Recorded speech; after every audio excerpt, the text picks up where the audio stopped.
May sapirin ba ngayon nga nangyari sa iyong buhay? Huwag kang mag-alala, may Bible verse tayo dyan.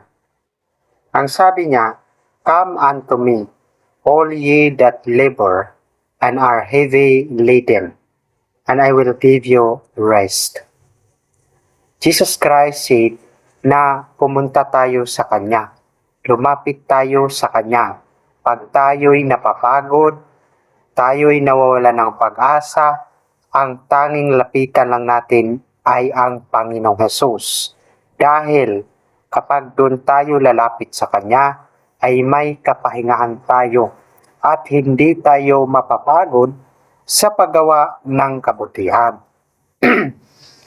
Ang sabi niya, "My grace is sufficient for thee, for my strength is made perfect, peace and weakness."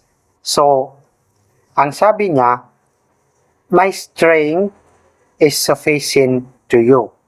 So, kapag yung lakas na ibigay ng Panginoon sa iyo ay makabigay rin sa iyo ng lakas, huwag mong tanggihan. Kailangan mong pumunta agad sa Kanya, lumapit agad sa Kanya para maging aware ka sa lahat ng mga bagay na Kanyang ipagawa sa iyo. Dahil ang Panginoon natin ay hindi naman Diyos ng gulo. Dahil siya yung Diyos ng peace. Kailangan natin lumapit sa Kanya pareho rin ng paglapit natin sa ating mga magulang. So, ano ba talaga ang mga tips para makalapit tayo sa ating Panginoong Hesus? Sino ba ang dapat nating kilalanin na pastor para sabihin na gusto kong lumapit kay Jesus Christ? Kapatid, wala tayong dapat pagsabihan na pastor na kailangan kong lumapit kay Jesus Christ. Ang kailangan mo lang ay si Jesus Christ. Kasi ang sabi niya sa Matthew 11:28, "Come unto me, all ye that labor and are heavy laden." Ano ang promise? "And I will give you rest." So, bibigyan ko kayo ng pahinga.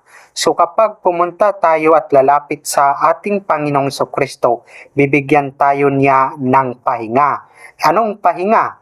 Yun nga ang kapahingahan na hindi natin makukuha sa mundong ito.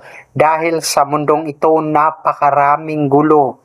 Makikita natin ngayon ang Middle East, makikita natin ngayon ang Iran, China, Philippines, at etc. na mga nasod, malalaking nations, mga bansa, na sa Bisaya pa, mga nasod nga nakigubat batok sa nasod.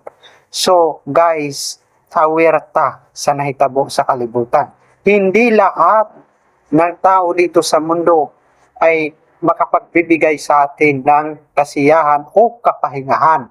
Ang tanging makagbigay lang sa atin ng kapahingahan ay ang ating Panginoong Hesus. So yan lang guys, please i-follow ang page na ito for more inspiring messages.